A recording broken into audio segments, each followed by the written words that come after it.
আজকে তো শনিবার। আজকে হান্সিকা ঐশিক দুজনেরই ছুটি, কিন্তু ঐশিকের যেহেতু অনলাইন ক্লাস আছে ওই জন্য ঐশিক সকাল সকাল উঠে গেছে। আর ও বড়, ওকে তো সকাল সকাল উঠতেই হবে। হান্সিকার পাপা চলে গেছে অফিসে, হান্সিকাকে একটু ঘুমাতে দিলাম। ও যেহেতু ছোট, সোম থেকে শুক্রবার তো ভোর ভোর ওঠেই, তাই আজকে আর ওকে উঠালাম না। আর আমি ব্রেকফাস্টে নিয়ে নিয়েছি চা, রাশিয়ান বিস্কিট, নোনতা বিস্কিট আর রুটির ওপর একটু বাটার বুলিয়ে নিয়েছি, সেটা এখন চা দিয়ে খাচ্ছি। তারপর আমি একটু জানালায় বসে প্রকৃতিটাকে উপলব্ধি করলাম। তারপর চলে গেলাম কিচেনে।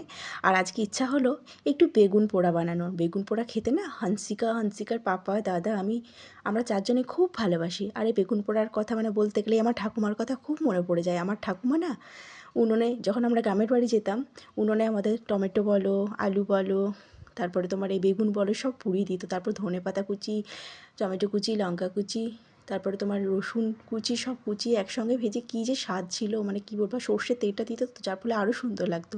আর এই বেগুন পোড়া ভাত, রুটি, মুড়ি সবের সঙ্গেই কিন্তু অসম্ভব সুন্দর লাগে। ইভেন লিটির সঙ্গেও ভালো লাগে।